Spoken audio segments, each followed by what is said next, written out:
Tapu ke afio to mafia afio I ho tau lotonga. Pea tapu ki he whanau pea me whamo puna ho eik. Pe he ek whatapu ki a wakalahi ka maaptu hua mo whale ma tapu le. Tapu ki e tangata ik se tua tabri am to ia ka umaa ngai whamiri o Node United Methodist Church. Pe he whatapu ki a ki mautolu mo mea mai ki tau kau whataha I he malanga o e aho ngō fua pe koe aho whalaite ka koe ula ki aho o me o mahina fo o koeni I he potiasi o no di pea mo whakawhetai pea mo whakamalo lahi atu. Kalangata ia te au whai ki tua mamao. Kai tupe mua ke whai hātau malanga I he fiaf koeni pea mo loto apasia mo oni pea mo honga ia I he ofai o tua ko whai mai ngai whamiri o siasi. Kai tupu ke he whai hātau lotu pea tau toki hoko atu ai maunga keresi o aho koeni ke tau lotu. O tua mafi ko mau tamai whakahewani ai a Fiona. Mau punou pea mo loto whawhetai I he ofa ai a Fiona ko whai ki he mau mo ui. Pea mau wausia ai uluaki aho ni mai mahina o e tau koeni. Neongo nai whai pe ai whakaamu pea mo loto. Kai mau tuuta mo ui I he pongi koeni. Mau ilo ko ofa ata pe ia a Fiona. Pea kwhai ai mau hik whei lau he fiaf koeni. I he loto fonu I he honga ia mo whakawhetai. I he ofa tai whiriwhiri manako ai a Fiona. Pea lau ki ai ai sāme o ku whai fufu naki pe ai pule ai o tua. Koe fu misi tēri ia ki a ki mau tolu whaahinga o e tangata talu pe mei mo ai moa. Koe kofu aki ia au po uri whau. Pea ke heka hea wha mohala he pe au. Kai whawhetai he koe tufunga ai o tua ko tau ngau hi ia. Pea mau wau sia ai aho koeni. Pea mau whewhaka mo oni aki. Koe o tua pe pea moho o wha. Ka mau punou pea mo loto whakato mala mo oni o kore whakamole mole atu. Ko hia koe mau whaianga. Ko hia koe mau lea mo mau whakakaukau kai ki tatau pea mo whinangalo e a Fiona. Koe mau alu pea mo foki mo mau utu pea mo liringi. Ai keresi pea mo e tāpu aki ko ke whaka inasi aki ki mau tolu. Koe hia ko mau loto tai fie au nā tai fie tuku lolo. Koe hia ko mau awhe ngofu wā. Koe hia ko i kai ke mau tui ki a sisu toi tuku. Ka mau punou he kamata anga o mahina fo o koe ni pea mo loto whakato mala mo oni. O kore whakamole mole atu ki a te koe ko e mau tamai ofa. He mau tu mau ho ngahi palome si. Ko ia e whakato mala pea ta foki o tui ki a sisu kalais. A ene peki a pea mo ene toi tu u. Hei kai te mau auha. Ka te mau mau ai mo uita e ngata. Tupe mua e o tua ke mau hufanga tupe. I e whei lau tātu o taha nai whai ho alo I e funga kolosi. O tawhe hono tata a ke whakamaa I e mau ngahi anga hia. Ka ke ngalo hifoa I e mau kovi ko toa pe. Kai whafo o e mau mo ui. Pea ke ui ki mau tolu. Koe whana wohi ai a Fiona. E whiawhi whakakoloa e ni ke ngahi loto whare o no uti. Neongo mau takta nofo pe ho no loto whare. Ka mau whiongo aki pe I he e a. Ai ofa fungani ai a Fiona. O ku mau inasi ai. He hao pea eki e tani pea mo e whanau aho eki. Whawheta e o tua he oku lelei pe a putui huo ka uma a bakalahi pea mo whare matapure. Whiongo aki e o tua oku lelei pe a tangata ik se tua tāwiri am tō ia ka uma a hono whare pea mo ki whanau. Pea mau whawheta I pe he ke ongo se tua ta malolo. I kwau tahawhe ka uma atu I pulotu tu holo aki. Pea mohona whare I he ofa whapalovi tenisi ai a Fiona. Pea mau whawheta I o tua. Ke si kau tangata eiki. Kau whine eiki o lotu. Se mau whanau talavou pea mo I whine mui. O hausi ai mau whanau pea koe whawheta. Koe tumu ia e fia pea mo hik whei lau o kamata anga o ni mai mahina koeni.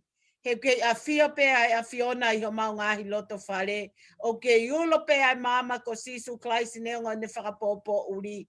Pea kei hoko mai pea o lau maari e maa oni. Ko e tau kapo pea mo e whakanonga ki a teki mau tolu. O mau kei I nasi pea I he iwi o e toe tu u. A hono whakaivia ki mau tolu. Hono whakaloto lahi I ki mau tolu. Hono whaiho mau tauhi, pea whaiho mau tataki. Pea koe fia ia o hik whei lau o e fiaf koeni. He mau ilo whapapau, neongo wikai ke hoa mau whakawhiangai, ka wikai ke whakatatau ki ai ho ofa, pe mo oni pe a sa me, ko ofa hulu si ofa eiki. E kai ke lava ia ki mau tolu, ke tatai ho mau atamai whakangata ngata. Lau lahi mau kupu iwi, ofa ai a Fiona. O mau whakawhetai pe o mau lau monu ai he fiafi koeni. Mau hanga atu e o tua mo kole ke toi ho mai ho lau maari e ma oni oni. Toi whakaivia e o tua ho tā mai o eik se tuat. Pea moi fua whatongia i he whamiri pea moi sias. O ngona mai pe e o tua neongo ai whaingata au ku hoko ke i loto lahi pe ke whai ai ngā we. Ko hia ko hala whono ngā ko tauhi hono ki whamiri. Ka mau whawheta i he whai aki ai ngā we i he tui pea mo ilo ilo pau. O kia ia a Fiona o whai hono tauhi. Whai tāpu e ki na viliami ka uma a whaaki. Pea pehe ki he whanau ko whai a hono tau. Pea neongo e o tua ko hik.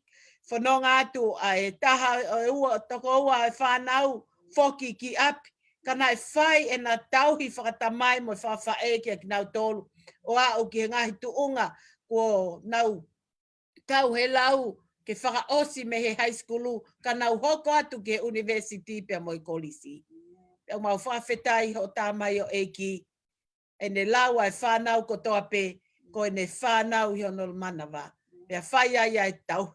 Pia mau whawhetai ko hia ko i loto pia mo i ofa pia mo i tauhi o ku whai. Eiki whakaai me langina ai whakaamu hona loto mo i na whakakaukau.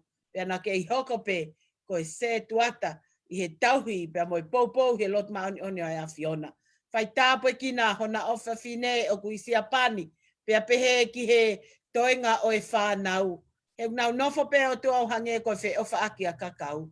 Ka he loto lahi mo i loto toa ai mo ui ke nau tauhi ki he a Fiona pia ke te tauhi ki nau tonu. Whakamonu ia i ona loto whare pia tupe ke whai me langina hona whai tāpu e kina pe whamonu ia. Mahanga at ko hia ko ngo se tuata malolo ik val tahafi ka mawineti pia mo whanau. Tui puloto holo aki kai uma ai whanau. Te neongo o tua nai hoko mai ai po uri ke kamata anga lockdown e ki potsi askoeni. Ai ui ma oni ki he wifi o tui pulotu ka koi whataha ngahi whae fita o i siasi. Ka mawa mai eni ke mahina koeni. Ke i tu mau ai tui pe mo i whalala ki he a Fiona.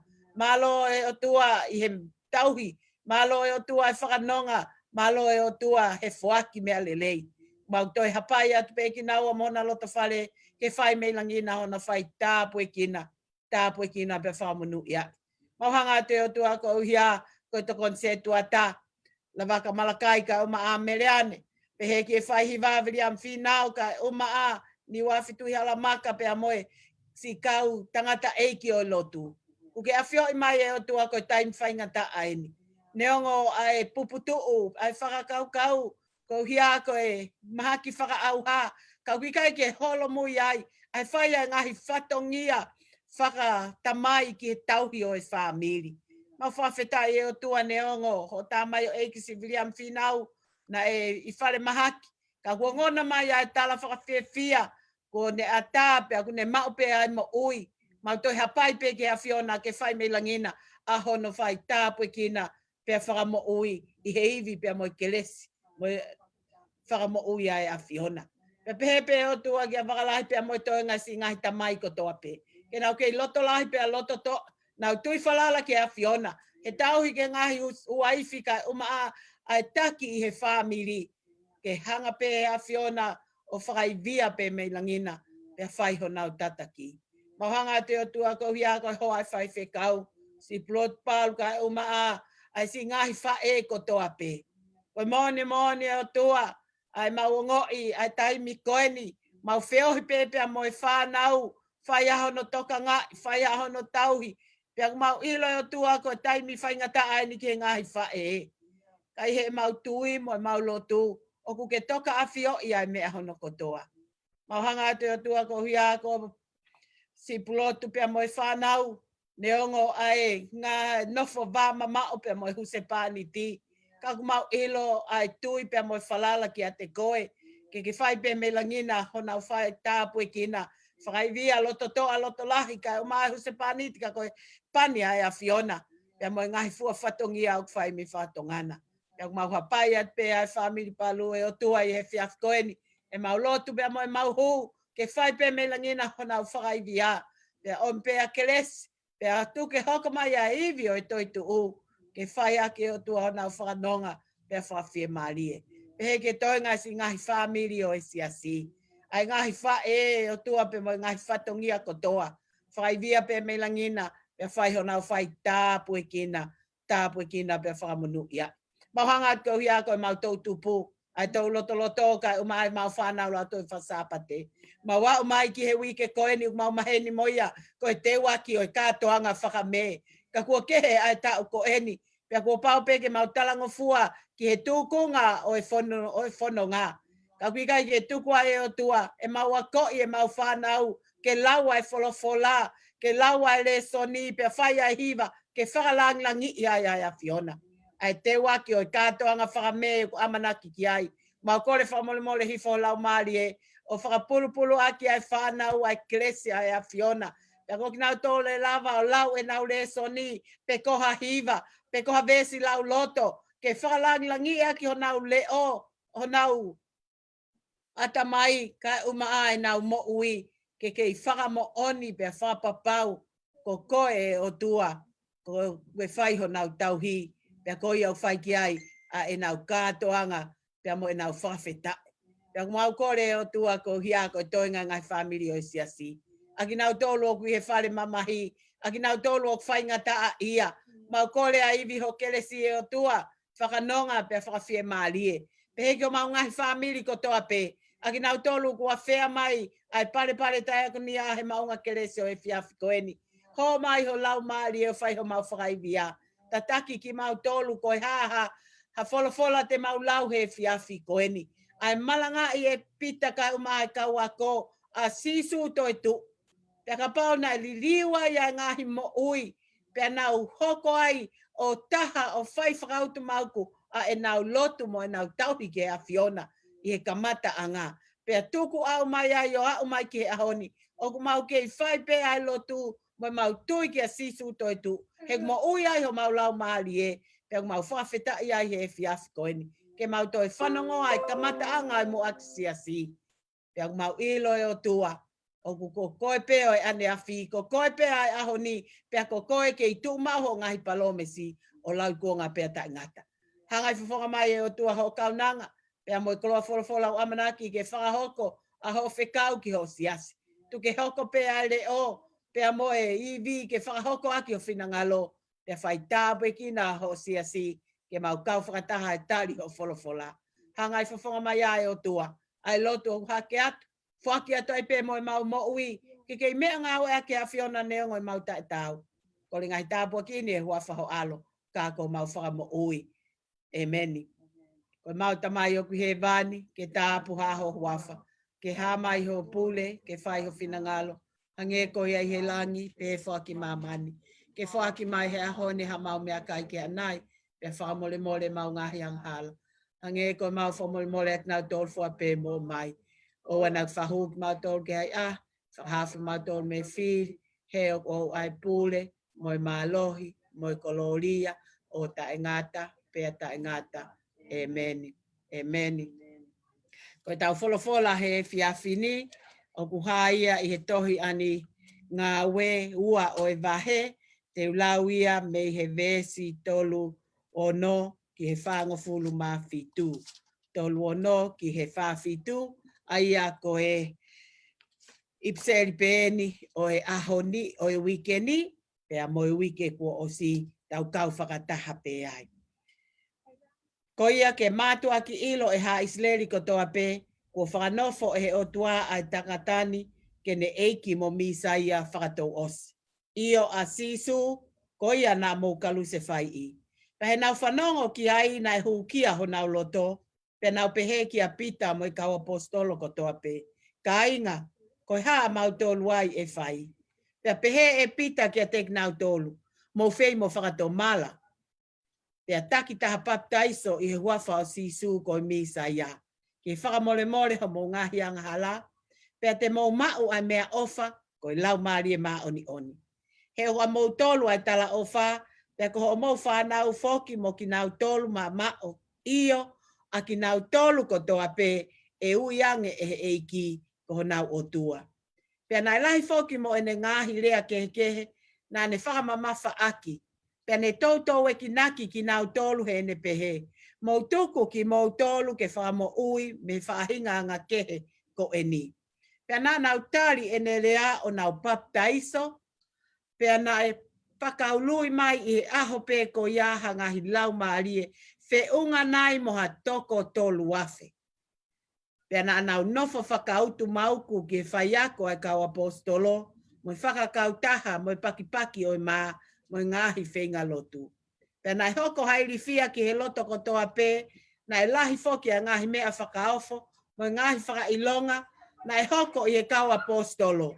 Pea koki nau tolu kotoa pe nai tui, nā nau whanofo whakataha. Pea nā nau mātua ki mea taha. Pea nau whakatau atu nau ngahi tofi, mo ngā oto ota, mo nau tofa ai paanga nai mauai ki he kakai kehe, o whakatatau ki he nau masiva. Pea koe aha kotoa pēna nau whakautu mauku, o loto taha he alu ki tempare, mo nau paki mā i api. Pea nau kaiho nau inasi i he fia, mo loto hanga mālie. O nau tuku koloria ki he otua, pea tokanga ikina ki nau tolu e kakai kotoa. Pea nai whakaului e he eiki ke nau whakataha i he aho kotoa pe a ki nau tolu ko kamata mo ui. O whakawhaitāpu e kina e he otua, ai le soni ko lau ma ki tau tolu i he fiafi koeni. Amen. Ko kole pe ke hufanga i he whakatapu nai kamata aki e tau maunga keresi o e fiafini. Kai tuku mua maaku ke whai ha poupou, pe ko ha malanga no pe i he le soni ko lau pe a maa ki tau tolu. Whamalo lahi atu ko hia ko lava o ngahi whatongia ko toa pe o i mahina ko e peleri. Neongo na tau lotu pe i he Facebooka me he kamataanga o e peleri, o maasi pe a mo o e peleri. Tawa o mai eni ki me neongo na tau pehe te tau foki ki o foki ki he tau whale lotu. Ka i he mahino mai e toi whotunga pehe pe a moi mahina ko eni. Kau tau whawhetai, ko hia ko e tau kei whiongo aki o tau inasi i he tāpu aki o e mo ui i he ofa ai o tua. Ko e iwia o e toi tuu, o kunehanga o whaiho tau whakaivia, pia mea te pu o whaiho tau whaka mo ui pia au fia me mahaki whakatū tāmaki koeni. Ko ki ka veinga o ko whie puke fe to o ke whakakaweinga aki e tau malanga he whiawhini. Neongo kua o si haa atu i e tau halanga tāpu aki, ko i kaweinga ku uki ki tau tolu ki ai wahenga lotu pia mo au kai, tuku ke taki ki tau tolu e lau maari e maa oni.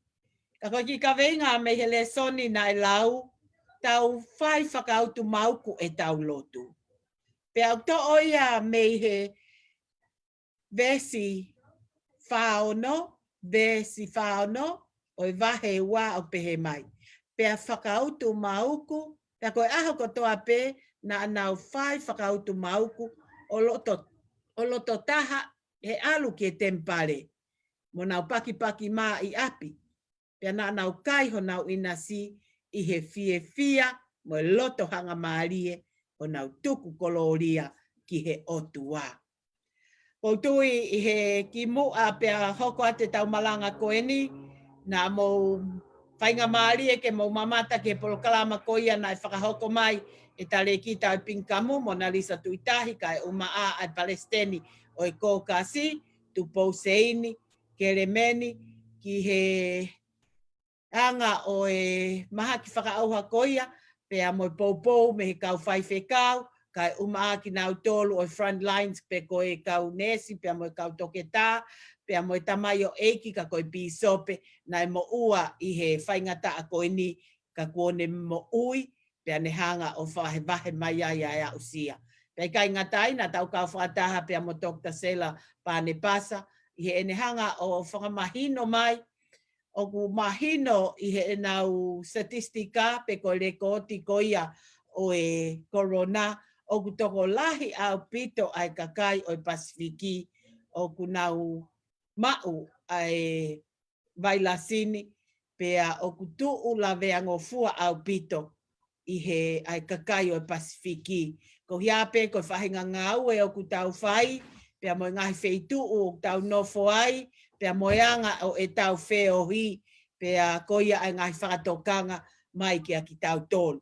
Pea ka pauna te eki ke mamata ki ai, toi whoki pe ki e Facebook ka, I he whiawhini neu share mai ia me Siasi Santa Ana ki tau whanongo angi. Ko mea neu mahu inga ia ai ko tala noa ko ia a register nurse ko litia ki he whakatumutumu ki he mahaki ko eni he ku ngā ue ia he ICU.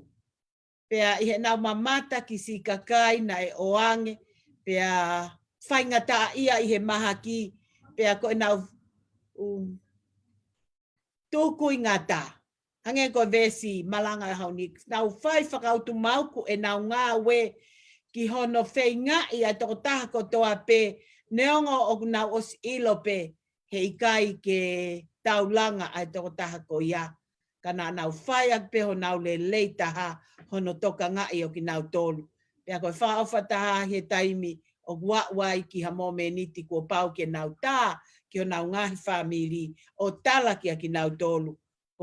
Ko nau ngahi ofa a ngā eni he ikai ke toi mo ui. Pea koe tala noa eni I he nau telefoni atu o hui kai ko ha pehe atu ko ha aho pe ko ha wike. Koe tala noa eni he ngahi lau hoa pe pea nau pe kia. Pea o te whakatumtumu ai ki he maha ki koe ni o tau whanonga atu ai siasi ka o ku tau whawheta I he koe o tua o tau lotu ki ai. O hange koe tala noa ko ia na e whai tohi ngā we he whiawhi koeni.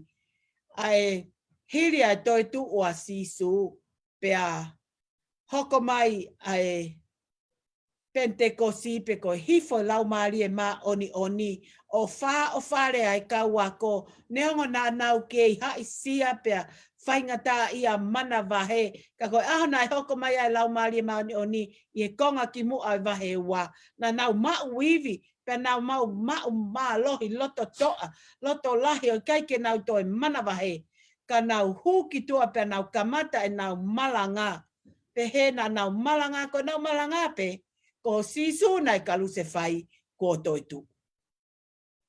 Pea ko e pehe ai tala noa nai toko lahi ai kakai he nau lau iafe.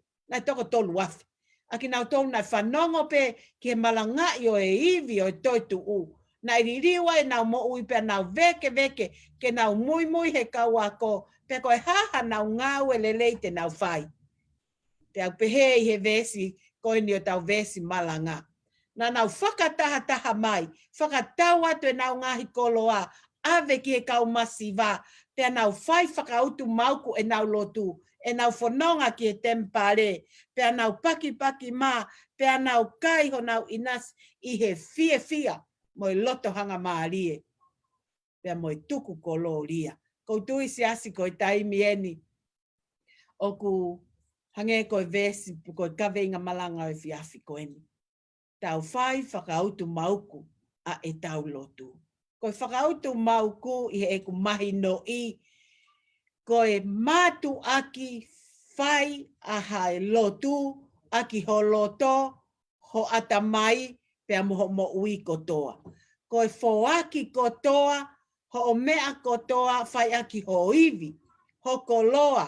Mea kotoa pe oku ke whai, oku whai aki ki he pē seti e te au. Ki he whika hau. Whakautu mau ku o kui kai ki ke toe lau koe hame. Koe mea peo koe mau ku ke whaki ia ki hataha. Koe mea peo ku ke ko whai koe ho lotu o ku ke whai aki he mo oni pea moi to tonu ho le leitaha. Pea nai pehea e kakai koe ni. Nā nau tari ai malanga nai whai e pita pea moi kau ako. Nai ririu e nau mo ui. Pe he ngāwe koe a iwi o lau maari e mā oni. Na nau loto pe, ke nau whakataha he taimi kotoa pe. O nau lotu, pea nau paki mā, pea nau whakatau e nau koloa, foaki ke masiva. Mo whakauta ange ki he iwi o lau maari e mā oni. Pea he whanongo ki he tala noa e aho ni, pea moi kakai na nau kamatai ai uluaki siasi. O hange o kou alwai kumana tu kia ki tau tolu ka inga tonga, pea moianga o e tau mo ui. A e tau whaia ngā aue kotoa pē, moi fua e whatongia pea moi tau whaia e lotu, moi fua e kavenga o e whamiri pea moi siasi. Ko taim pēo tau whaia i hafua ha kavenga o tau ngai whamiri mo tau siasi, o tau whai aki pē ai le leitaha, o tau foaki ai le leitaha, o whai whakautu mauku e tau mea kotoa pē, o ki kai ke whai whakamoa anima. Ngari pē o ku talaihanga mai, ka ko tupu hake i he ki i loto whare o ongo mātua na e masiva. Mauhiki mai mei eua ki Hawaii, pea koe ngāue pē ku tangata eiki, koe leipa pē i he kolo polinsia. Nei kai ke ngāue ku whine eiki, pea ko mau ki whamiri na mau toko wha. Mau ke iki, pea ko pau ke mau alu ki he ako. Pea neongo ai whaingataa o e taimi ko ia. Ka koe kumamata ki he ngāue nai whai he kuongo mātua. Neongo ai fusi mo omo he taimi lahi. Kana e ke iai pe ai se niti ke fua aki ai kavenga o e siasi. Pea uki he taimi misinale o kuo paupe ke whai e na peleti misinale. I he whai whakautu mauku o i lotu. Pea topu hake ai pe o mamata, o i kai ngata pe i he kuongo mātua, kai pehe ki potsiasi ne tupu hake ai. Neongo ai hiki fo o mai mo i kumi fonua, pea mau ke i iki, kana i ke i lava pe ai ngahi whatongia i he whamiri pea mo i siasi. Ngahi ahoni ko au ki ngahi tuunga o toi ki saiange ai mau anga pa anga. Kako manatu mau peki ki loto whale nei tupu hake ai. Ai vahe mau pe ai ki se niti o ku mau. Ke lava pe ai tauhi o whamiri.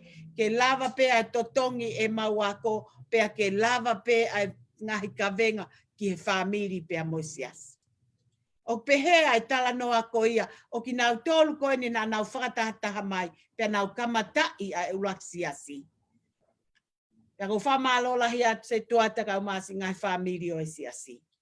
I he tau whai mai ai whanonga i he ngahi taulahi e ki tōkanga ngou e koe ni. Pea neongo e tau toko si i.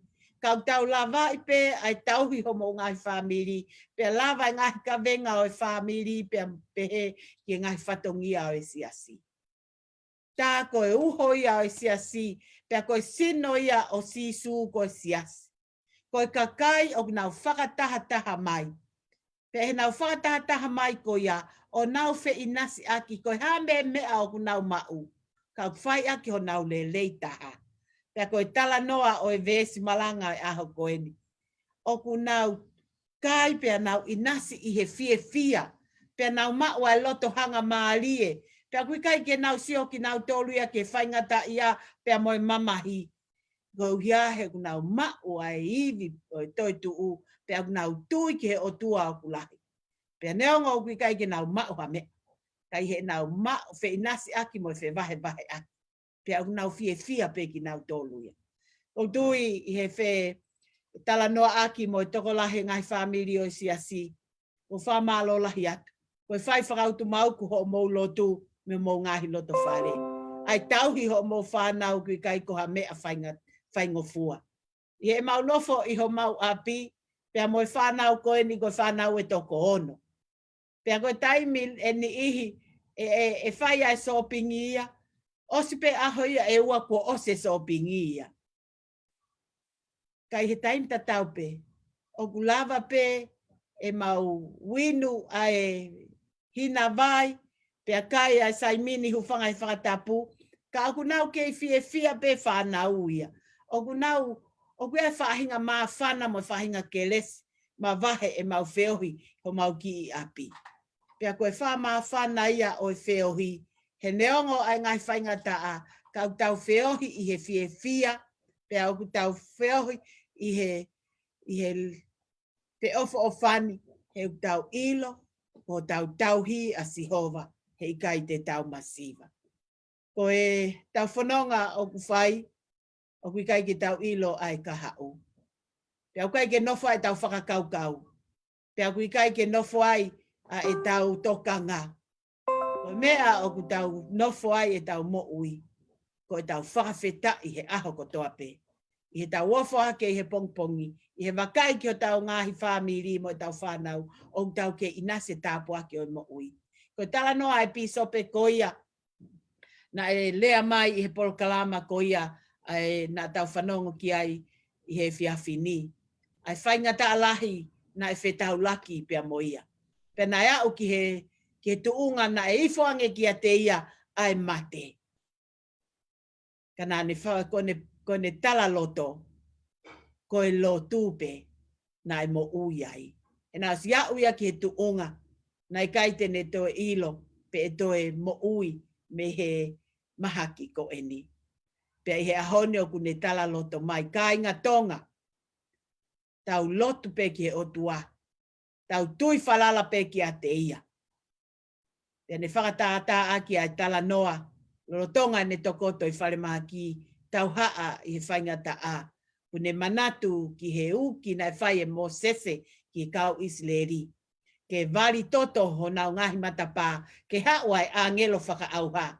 Te he ikai te nehanga o Wesia ha loto whare. Te koha whamiri o kakai Isleri. Moni pe ai sa me. Ko ha vai ko loa, ta pe o sisu. Ko ia pe ho tau vai whakanonga, ta pe o sisu. Tu ke hoko pe, ai ta o sisu na lelepa I kāre vare. Ke ne vali ta ho tau ngahi matapa, e tau ngahi mea lele, mo ho tau ngahi loto. Ke ewa na whai ange guha o ai vai lasi, ke ne hanga o mauea ki tau tolu, pea ke ne hanga o to o tau ataina, pea mo e tau fia. Ai tau fia mo e tau whanau, ke tau ngai loto whare, pea whai ai e tau whakautu mau a e tau lotu. Ko e tala loto e ni o kakai. Ko nau au sia, ai whaingata ai coronavirus. Pea ko nau toi maua e mana vai mo ui, ko e whakawheta I pe ki a sisu toi tuu, mo e whai ho nau wha mo ui. Ne fia I he wakai hifo I he ngahi wike koe ni ngahi aha ko hili ange.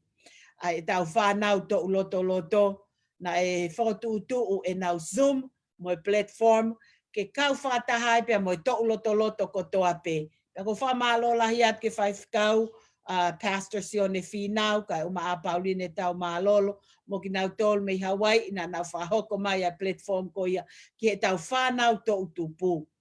Pea ko tui pe ku kawat kai a ofeina, pea mo o Vuki, ka uma Monique, pea mo e tau whanau. Neongo kui ai pe ai ki polokalama Zoom, ai whanau to utupu mo to loto, o nau whiohi ai he wike kotoa pe, ka oku toi whalahi atu ai ai nau whiohi, pea mo e toenga ai tau to utupu kotoa pe. Pea ko fia, ai hoko e teknolosia, ke ne hanga o whakawhetau laki pia whakawhei loaki ki tau tolu. Neongo o kui tau misi I he tau whiohi o whai I Saione. Ka koe whale lotu o kui kai ko whale lotu pe. Tā toki hanga he korona o ne toki tala mai ki a ki tau tolu.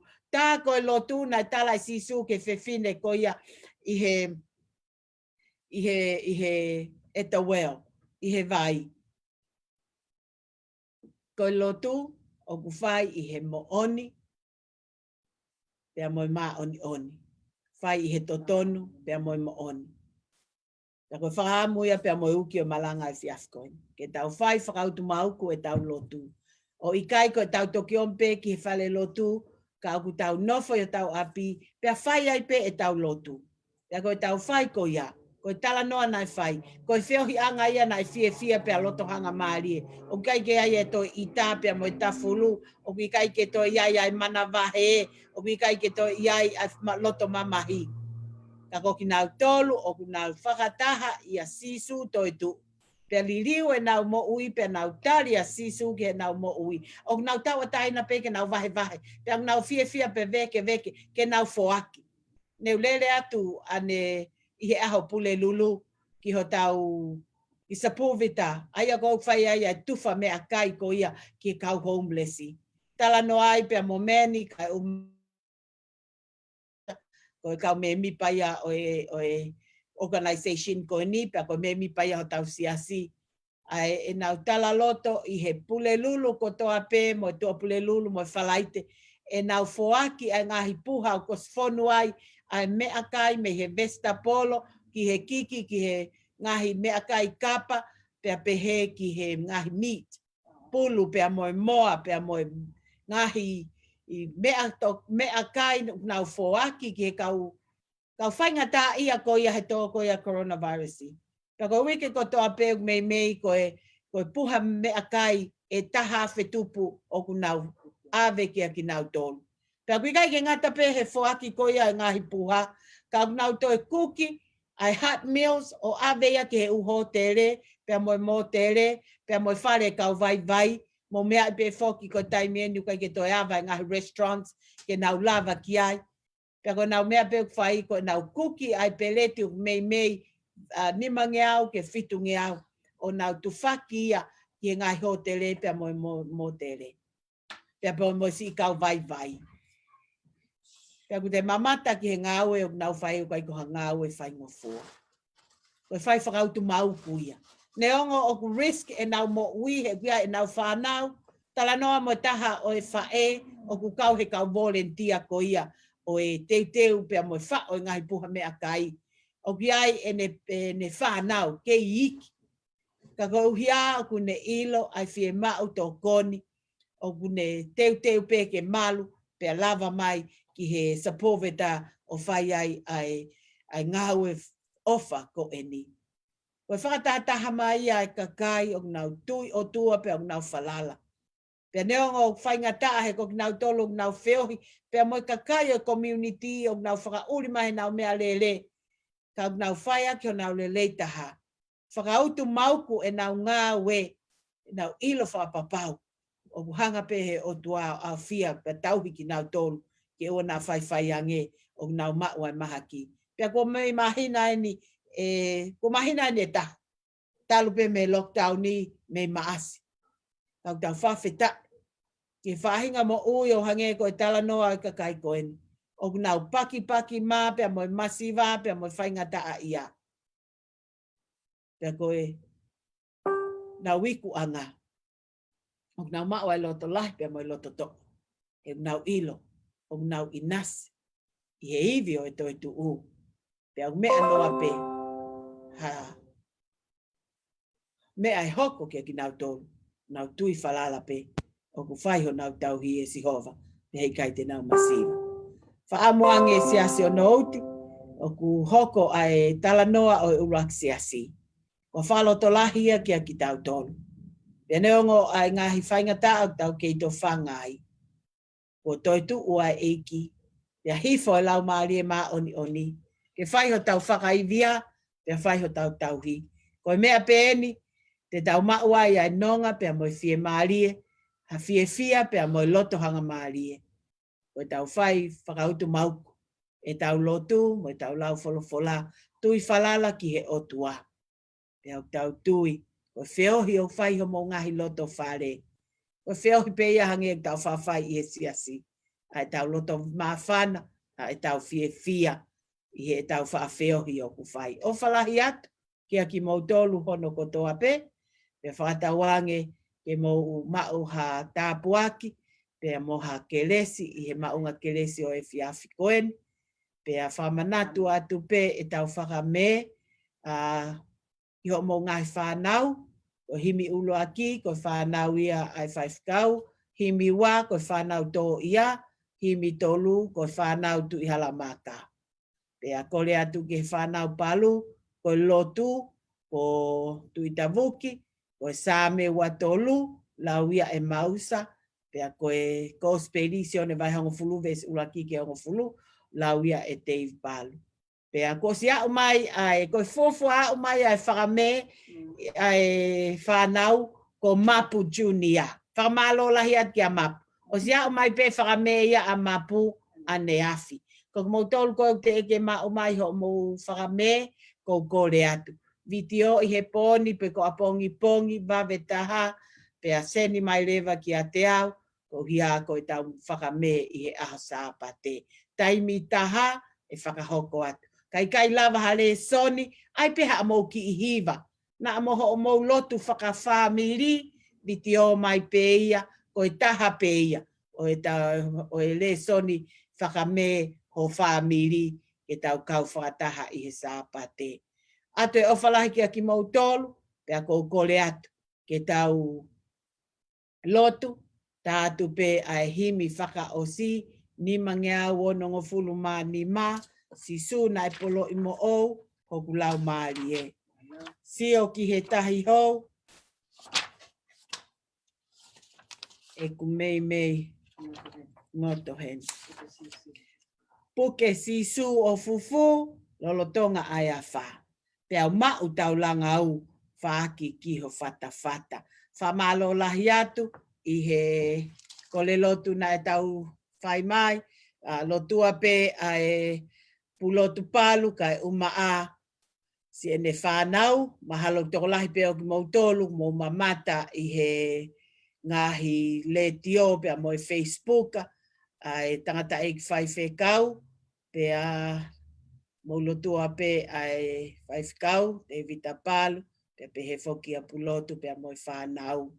Maulotua pe a hufia William Finau, na e ki a ahi whakataimi pe ki whare mahaki, pe a whahoko mai e mere Finau, mo ui lelei pe a Viriami, ka e tauhi lelei pe.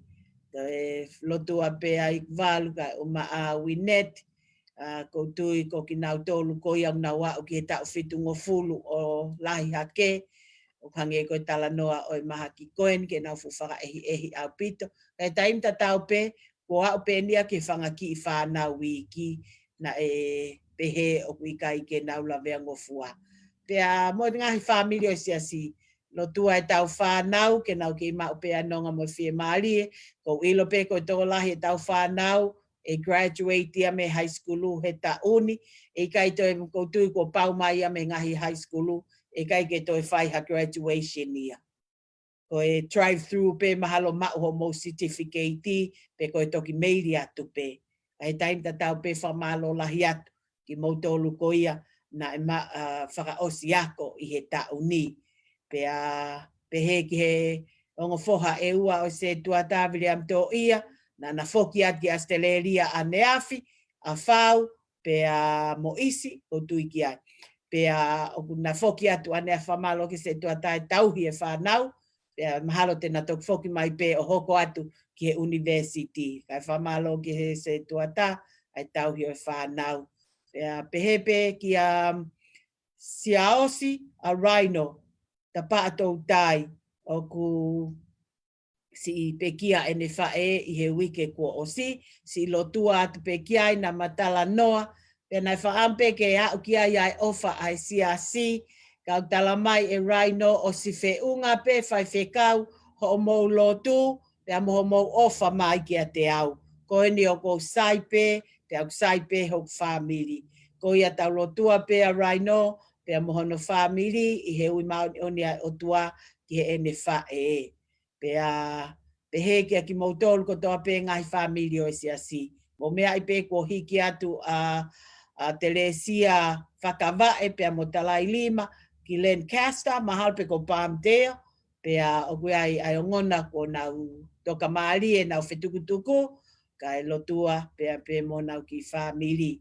Pe he kia Malaya, hange o ku whanonga toa Malaya ki Soleiki, lotua toa Malaya pe mo lo Timatonga, ai Travel Mercy ki a moa, pe he foki ki he ngahi whamiri ko toa pe o siasi.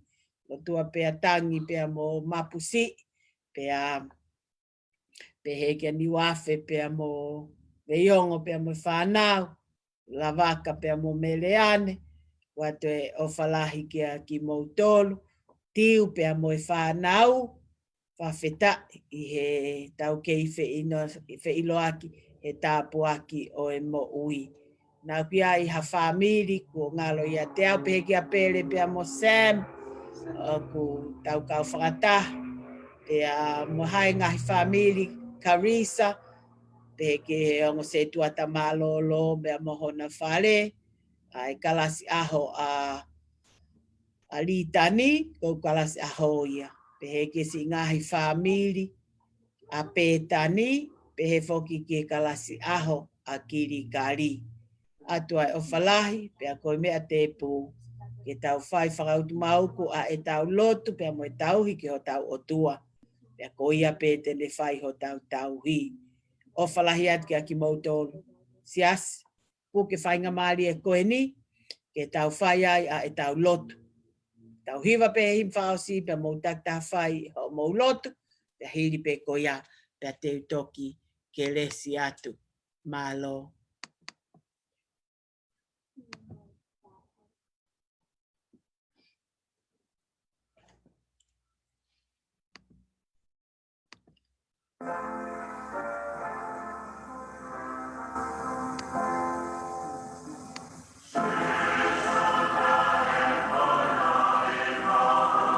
Tole atu ke takta whai pe aine lotu. Lotu pe mo ki family. Whawhetai ke o tua he ofa ko whai maau.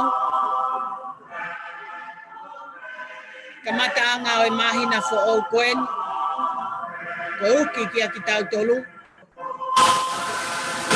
Ke tau whai whakautu mau. Ke tau lotu. Tau ki ke o tua. Ke loto hanga maari. Whawheta. Ke mo kiki.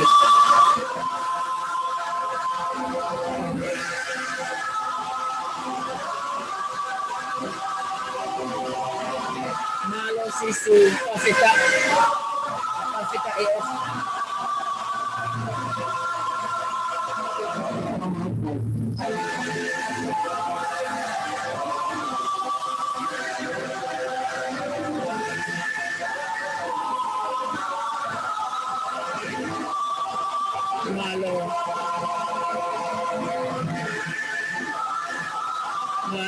Malo ay ka.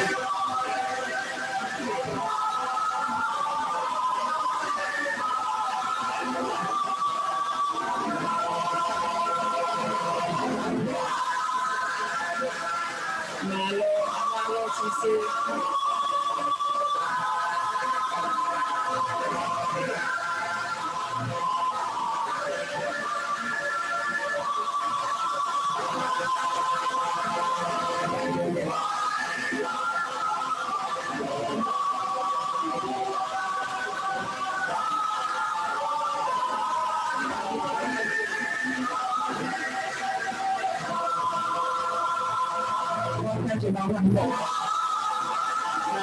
Malo sisi.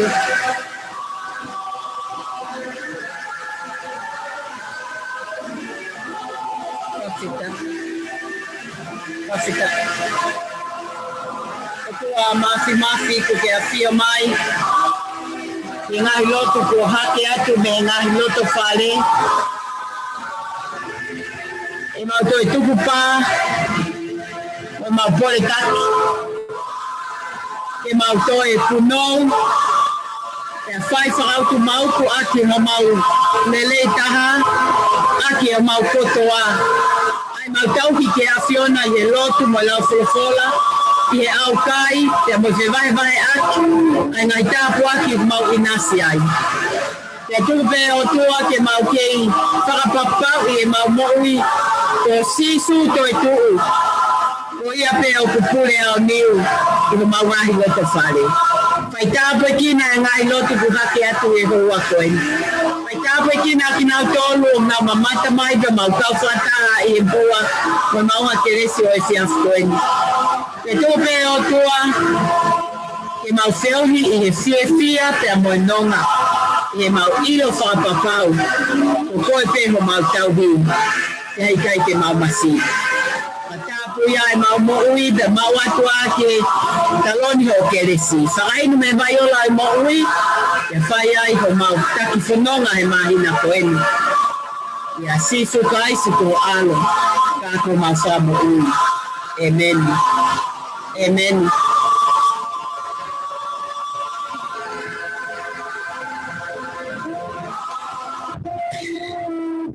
Kinua pe tau toki whaka osi, o whakamanatu atu o sāpate, kiri ai malanga whakamea whanau, pe tau whaka osi aki ai sākalame niti o ehono e. Na koi a kore atu ke te tepe ho te pire, ha o fo i mā, pe a mo e grape juice, ko hia ke whakahoko ai pe a mo e tau sākalame niti o oho mohe, i he sāpate uluaki o mahi nani. Pea ko kore atu ki e tangata eiki o whamiri, pe ko e whine eiki, ke hanga o osipe tāpua ki i o elemeniti, pe te whakahoko atu lewa, ke hanga o whakahoko ai tufa o e mā ki hoki i whamiri, pea moe chius o whai aki a e tau sakalameniti. Ko ia ai whamanatu atu, pea whatawangi ki tau whanonga, i he mahina koeni. I he taki e lau maari e maa oni oni. Pea whai aki ai tau tauhi ki e eiki. Whakautu mauku i he loto hanga maari e. Pea mo e loto fie fia. I tau whakaosi. Pea ko e kereso eiko sisu klais. Mo e ofa o tua. Se he lau maari e maa oni oni. No whai ai he ngahi whamiri ko toa pe o nouti. Se mau whanau. Pea mo e te waki o e whakamee. Mo ki mau tolu hono kotoa ko a whea mai ai pare tai ako nia ke mau kau whataha i he maunga keresi o e whiawhi koeni. Pea o ana ahiri kai whai peo ta ngata. Amen. Amen. Hello. Mana tahu tu, mana tahu